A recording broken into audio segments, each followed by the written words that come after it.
এই তো আমি ব্রাশ করার পরে চলে আসলাম সোজা রান্নাঘরে। সকালের সবার প্রথমের কাজ যেটা সেটা করতে।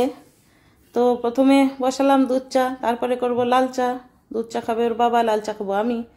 তো দুপাশেই করতে পারি চা। একদিন কি হয়েছে, দুপাশেই চা বসিয়েছিলাম, আর কি হয়েছে, হাত লেগে চাটা পড়ে গেল। তো ভাগ্যিস আমার পায়ের উপর পড়েনি, তবুও একটু ছিটে পড়েছিল। তো সেদিন থেকে ভয়ে আর দুপাশে বসাই না, একটা চা করে নিই, তারপরে আরেকটা চা বসাই। তো এই তো দুধ চাটা করে ওকে আগে দিয়ে দেবো, তারপরে আমার লাল চা করে নেব। তো লাল চা করতে তো আর বেশিক্ষণ লাগে না সময়, জল ফুটলেই হয়ে গেল, একটু চা পাতা দিলে একটু আদা দিলেই হয়ে গেল। তো ওই জন্য দুধ চাটা আগে করে নিচ্ছি, ওকে করে দেবো, তারপরে আমার চাটা করব। তো সকালের যেটা প্রথম কাজ এটাই। চাটা না খেলে তো কাজের এনার্জিও পাওয়া যাবে না, এটা হলো এনার্জি ড্রিঙ্ক, তাই না? এটা না খেলে কাজ করা যাবে না। তো যত দুনিয়ার কাজ এটা আগে পেটে পড়বে, তখন কাজগুলো শুরু হবে। তো এই হলো, তো দুধ চাটা তো হয়ে গেল। তো এখন লাল চাটা বসিয়ে দিই। একসঙ্গে হয়ে যায়, কিন্তু ওই ভয়ে সেদিন থেকে আর বসাই না আমি দুপাশে চা। তো একটুখানি আদা দিলাম, লাল চাতে তো আদা না দিলে ভালো লাগে না, একটু আদা দিলে ভালো লাগে। আদা, গোলমরিচ এগুলো দিলে একটু ভালো লাগে লাল চা। তো একটুখানি দিই, যখন থাকে তখন দিই, যখন থাকে না আবার এমনি লিকার চাই, চা পাতা দিয়ে এমনি ইয়ে করে খেয়ে নিই। তো আমি তো চিনিও দিই না, একটুখানি সুগার ফ্রি অল্প একটু দিই। সুগার কিন্তু নেই আমার, তবুও আগের থেকেই ইয়ে করা ভালো। বাবা এসেছিলো তো নিয়ে এসেছিলাম, এক ডাব্বা বাবা নিয়ে গেছে। তো আমি একদিন খেয়ে আমাকে ভালো লেগেছে, তো ওই জন্য আমিও একটা ডাব্বা নিয়ে এসেছি। তো ওটাই খাচ্ছি আর কি, ওটা শেষ হলে আর হয়তো আনবো না। তো ওটা শেষ তো করতে হবে, নাহলে নষ্ট করব কেন, তাই খাচ্ছিলাম ওটা দিয়ে। আর এই তো চা হয়ে গেল, তারপরে তো দুনিয়ার কাজ শুরু হবেই। এখন সারা দিনের কাজ, আগে চাটা তো খাই শান্তিমতো। আর চা জিনিসটা দেখবে একটু শান্তিমতো বসে না খেলে ভালো লাগে না, যেন খাইনি। একটু বসে শান্তিমতো একটু টিভি দেখবো, একটু চা খাবো, তারপরে বাকি কাজ হবে সারা দিনে। কোথায় আর যাবো, কাজই তো করবো সারাদিন, তাই না? তো চাটা যদি শান্তিমতো সকালে না খাই, তাহলে আর কাজ করব কি করে? সেই জন্য আমার নিয়ম তাই, চা করব, চা করে শান্তিমতো আগে চাটা খাবো, তারপরে বাকি কাজ।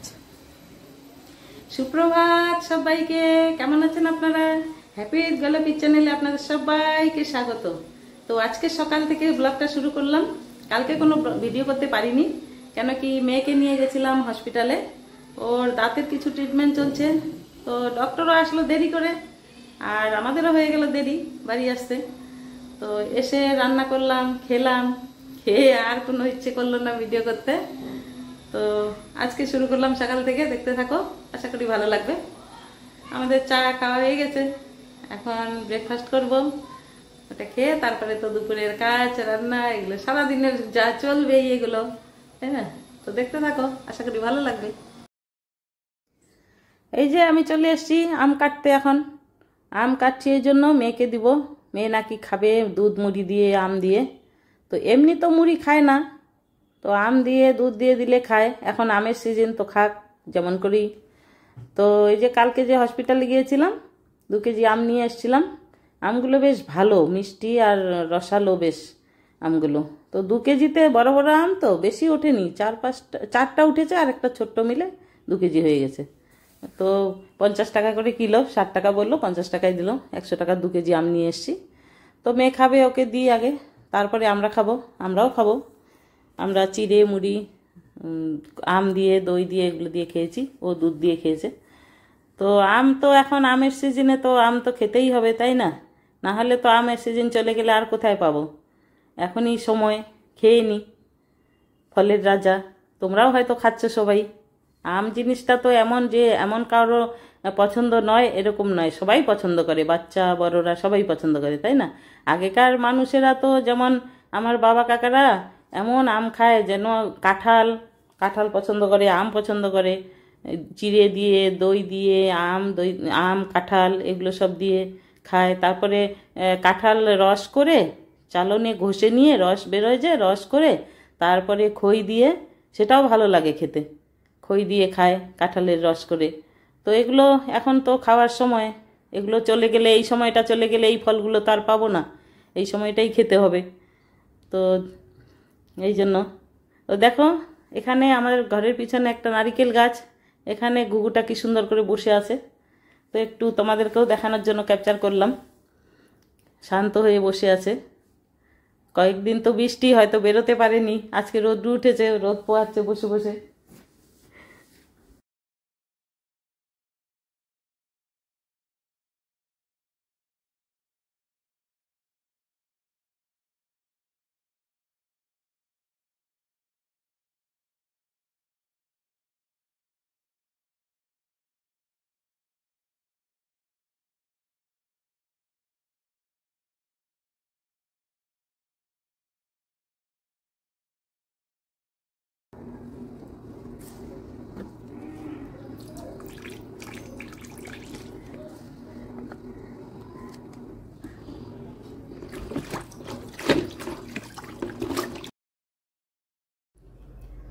তো দেখো, সকালে চাটা খাওয়ার পরে জলখাবার খেয়ে চলে আসলাম ঘরের কাজে। তো জল খাওয়ার পরে একটু বসেছিলাম ফোন নিয়ে, ফোন ঘাঁটলাম একটুখানি, তারপরে কাজে লেগে গেলাম। কাজগুলো তো সারতে হবে, আবার রান্নাবাড়ি আছে, ফোন ঘাঁটলে তো হবে না, টিভি দেখলেও হবে না। তো একটুখানি বসলাম, বসে আবার এখন কাজে লেগে গেলাম। তো ঘরগুলো ঝাড়ু দিয়ে ঘরগুলো মুছবো এখন। আর ঝাড় দেওয়ার পরে না, না মুছলে ভালো লাগে না, যেন কিচকিচ কিচকিচ করে বালিগুলো পায়ের তলায়। হঠাৎ হয়তো কোথাও গিয়েছি, তখন হয়তো সময় পাইনি, তখন মুছতে পারি না। কিন্তু বাড়িতে থাকলে ঝাঁটা দেওয়ার পরে আমি মুছে নিই, মুছলে একটু ভালো লাগে, নাহলে কেমন যেন একটা মাটি মাটি দেখতে লাগে। আর এগুলো টাইলসে না একটুতেই নোংরা হয়, একটুতেই নোংরা দেখা যায়, মানে বাইরের থেকে দেখলে মনে হয় কত নোংরা। তো ঝাড়ু দেওয়ার পরে একটু মুছে নিলে বেশ পরিষ্কার হয়। তো ফিনাইল দিয়ে একটু মুছে নিচ্ছি। আর ঘরের মধ্যে একটা ফিনাইলেরও বেশ গন্ধ ছড়ায়, ভালো লাগে। তো এগুলো করে নিই, এই তো কাজ, এই কাজগুলো তো করতেই হবে। আর এই কাজগুলো তো কবে থেকেই করছি আমি। কোয়ার্টারে ছিলাম, যখন আমরা বাইরে ছিলাম, কোয়ার্টারে ছিলাম, তখনও আমি কাজের বউ রাখতাম না, নিজেই করতাম। তো এগুলো করে নিতাম। হ্যাঁ, পার্থক্য শুধু এতটুকুই যে আগে তাড়াতাড়ি করে করতে হতো, বাচ্চারা স্কুলে যেত, বাবা অফিসে যেত, তো তাড়াতাড়ি করে নিতাম, যে রান্না করতে হবে, বসার মানে একটু ফোন দেখার, টিভি দেখার সময় পেতাম না। আর এখন আরামসে করি, আরামসে বসে একটুখানি টিভি দেখি, একটু ফোন ঘাঁটি, এরকম করেই কাজ সেরে নিই, হয়ে যায়। এখন কোনো স্কুলের ইয়ে নেই। তো দেখো, ঝাড় দিয়ে ঘরগুলো মুছে নিয়ে এখন এই যে টেবিলটা তো প্রতিদিন মোছা হয় খাওয়ার পরে, দিনে দুপুরে খাওয়ার পরেও মোছা হয়, রাত্রে খাওয়ার পরেও মোছা হয়, কিন্তু কলিন দিয়ে সব সময় মোছা হয় না। তো ভাবছিলাম যে একটু কলিন দিয়ে মুছে দিই, একটু দাগগুলো উঠে যাবে, হলুদের দাগ হয়ে যায়, পাথর তো, তো একটু কলিন দিয়ে মুছে দিলে বেশ পরিষ্কার হয়ে যায়, সাদা ধপধপে হয়ে যায়। তো দেখো, টেবিলের উপরে আমি একটা রেখেছি ট্রেতে রেখেছি একটা লাকি ব্যাম্বু, আর একটা জলের বোতল, দুটো গ্লাস, আর একটা ফলের ট্রে। তো যখন ফল থাকে তখন ফলের ঝুড়িটা থাকে, আর যখন ফল থাকে না তখন ঝুড়িও থাকে না, এই আর কি। তো ওই ঘরগুলো তো ঝাঁটা দিয়ে মুছে নিয়ে মুছলাম। এখন এই রান্নাঘরটা তো আমার অনেক বেশ বড়, খোলামেলা রুমই বলতে পারো, একটা বেশ বড়। তো রান্নাঘরে যে ঝাড়ু দিয়ে এখন মুছে নেব। রান্নাঘর তো দিনে কতবার যে মুছা হয় তার তো কোনো ঠিক নেই, যেন বাসন ধোয়ার পরেও জল পড়ে, তখন একটু মোছা হয়ে যায়। তারপরে এখানে বেসিনে মুখ ধুলে জল পড়ে, তখন একটু মোছা হয়ে যায়। তো এই আর কি। তো এখন একটু ভালো করে ফিনাইল টিনাইল দিয়ে মুছে নেব। আর রান্নাঘর না মুছলে তো ভালোই লাগে না, তাই না? রান্না করার পরে যে তেলে ছিটে ছিটে পরে, এগুলোতে একটু চিটে হয়ে যায়, তেল চিটকে হয়ে যায়, এগুলো একটু ফিনাইল দিয়ে, আর রান্নাঘরটা আমি বেশিরভাগ না ফিনাইল দিয়ে একটুখানি সার্ফ দিয়ে তখন মুছি, বেশ পরিষ্কার হয়ে যায়। তো এইগুলো কাজগুলো হয়ে গেলে তারপরে আবার স্নান আছে, পুজো আছে, রান্না আছে, চলতেই থাকবে। তো এক এক করে ঘরগুলো ঝাড় দিয়ে নিচ্ছি আর মুছে বের করছি। তো বড় বড় রুম তো সময় লাগছে করতে, আর এইদিকে গরম লাগছে প্রচণ্ড, ঘেমে যাচ্ছি একদম। তো এরকম করে একটু করে বসছি ফ্যানের তলায়, আর একটা করে রুম পরিষ্কার করছি। তো এই তো হয়ে গেল, এটাই লাস্ট। তো এটা পরিষ্কার করলে তারপরে আর কি কাজ আছে করে, তারপরে স্নান করে পুজো করব। তো ব্যালকনিতে ওই যে ব্যালকনিটাতে বেশি জায়গা না, ছোটো ব্যালকনি, তো এক পাশে মেশিন রেখেছি, ওয়াশিং মেশিন, এক পাশে এমনি এই ঝাড়ু পোছাগুলো থাকে, তারপরে দুই একটা জিনিস থাকে, কৌটো টৌটো এগুলো, তো অর্ধেকটা ভর্তি। ওই জন্য ভাবছিলাম ব্যালকনিটা একটু খালি করব, খালি করে ওই সব জিনিসগুলো খালি করলে একটু চেয়ার টেবিল লাগালে বসা যাবে, বসে একটু চা খাওয়া যাবে শান্তি মতো। ব্যালকনিতে বসতে তো ভালো লাগে না, বসে একটু চা খাবো, তো ওই জন্য ওইটাকে ভাবছি খালি করব। তো দেখি কোন দিন হয়। ওটা ধরতে গেলে একদিন সময় লাগবে, এক্সট্রা সময় বের করতে লাগবে, তাহলেই হবে, না হলে তো হবে না। ওটাতে ওগুলো জিনিসগুলো কি কি কাজের আছে, কি কি না ইয়ে কাজে লাগবে না সেগুলো ফেলে দিতে হবে, যেগুলো কাজে লাগবে ওগুলো আবার গুছিয়ে রাখতে হবে ঝেড়ে পুছে, তো সময় লাগবে। সেই জন্যই আর কি, যেদিন একটু ফ্রি টাইম পাবো ওই দিন করে নেব। তো এই যে রান্নাঘরটা মুছে নিই ভালো করে। তো রান্নাঘর পরিষ্কার না থাকলে, অগোছালো থাকলে না রান্না করতেও মন লাগে না। যদি রান্নাঘর পরিষ্কার থাকে, রান্নাঘর গোছানো থাকে, তো রান্নাবান্না করেও শান্তি লাগে। আর কেউ একটা ধরো ঘরে আসলো, রান্নাঘরেই তো আসবেই, আর রান্নাঘর দেখবেই, তখন কী ভাববে। ওই জন্য রান্নাঘর সবসময় গোছানো থাকলে বেশ নিজেরও ভালো লাগে, নিজেরও মনে শান্তি লাগে যে গোছানো থাকে। বাড়িঘর গোছানো থাকলে তো সবাইরই ভালো লাগে। তো হঠাৎ করে কেউ একটা আসলো, গোছানো থাকলো, ভালোই লাগে। আর অগোছালো থাকলে তো নিজেরও ভালো, মন মেজাজ ভালো লাগে না, মানে অশান্তি কাজ করে একটা। আর গোছানো থাকলে নিজেরও ভালো লাগে।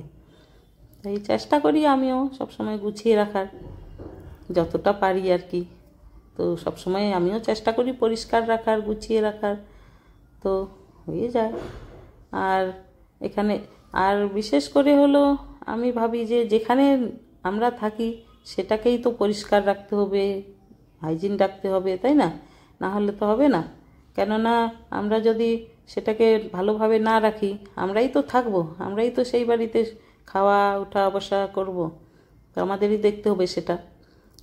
আর ভাড়া হোক নিজের হোক, এটা নয় যে ভাড়া বাড়িতে আছি আমি পরিষ্কার করব না, সেটা তো নয়, সেটা নিজেরাই তো থাকবো, তাই না? তো করতেই হবে। এই দেখো রান্নাঘরটা পরিষ্কার করছি, তারপরে বাকি কাজগুলো হবে, রান্না করব স্নান টান করে। তো এই আর কি। আর ভাবছি কোথাও যেতে পারি না, বুঝছো, কোথাও যেতে পারি না, এই জন্যই যে ওর বাবাকে দেখার কেউ নেই। তো কোথাও ভাবছি একটু বাবার বাড়িতে যাব, অনেক দিন যাইনি, তো যাওয়া হচ্ছে না। কেন কি ওকে কে দেখবে, আর মেয়েরও এতদিন তো স্কুল ছিল, ওই জন্য। আরও তো ছোট, ওর কাছে দিয়ে তো যেতে পারবো না। কেন কি ওর কাছে দিয়ে গেলে আমি তো টেনশনে থাকতে পারবো না। একটা রাতও যদি থাকি তবুও তো একটা টেনশন, বাচ্চা মেয়েটা কী করে রাখবে, কী করে না। আর সুস্থ মানুষ হলে তো কোনো ব্যাপার না, কিন্তু অসুস্থ মানুষকে রেখে যাওয়াটা তো ঠিক না, না?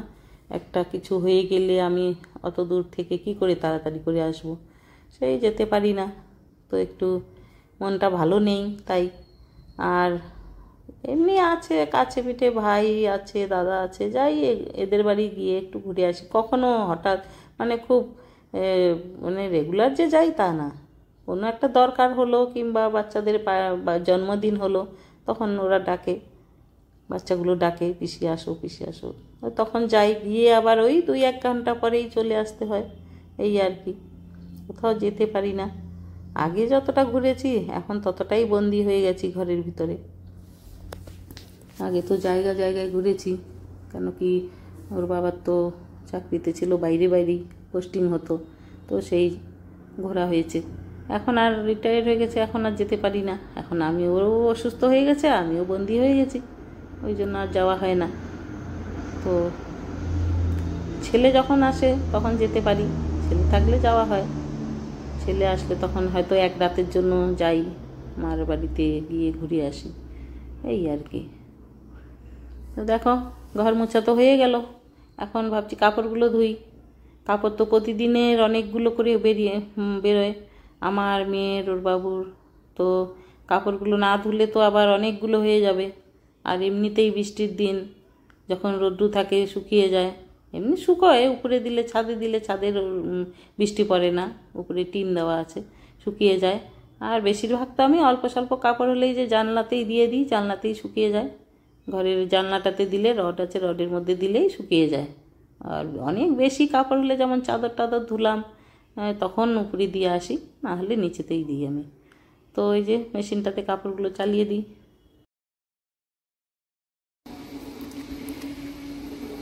এই যে সব কাজ টাজ হয়ে গেল, রান্নাঘর পরিষ্কার করলাম, গ্যাস পরিষ্কার করলাম, সম্পূর্ণ পরিষ্কার করা হয়ে গেল, বাসন সম্পূর্ণ মাজা হয়ে গেল। এই যে সিঙ্ক খালি, এই বাসনপত্র সব কাজ হয়ে গেল। এখন স্নান করব। ঘেমে একাকার কাজ করতে করতে দেখো, তো এখন যাই স্নান করব, পুজো করব, তারপরে রান্না করব, তারপরে দেখা হচ্ছে তোমাদের সঙ্গে। তো এই তো আমার রান্নাবাড়িও হয়ে গেল। রান্নাবাড়ি তো দেখাতে পারলাম না, এখন দেখাচ্ছি। এখানে করেছি আলু পটল ভাজা আর করলা পাতার বড়া আর মটর ডাল পেঁপে দিয়ে আর কাঁচা কলার কর্তাকারি। এই ছিল আজকের রান্নাবান্না। কেন কি আজকে মঙ্গলবার, আমাদের নিরামিষ, ওই জন্য নিরামিষ রান্না।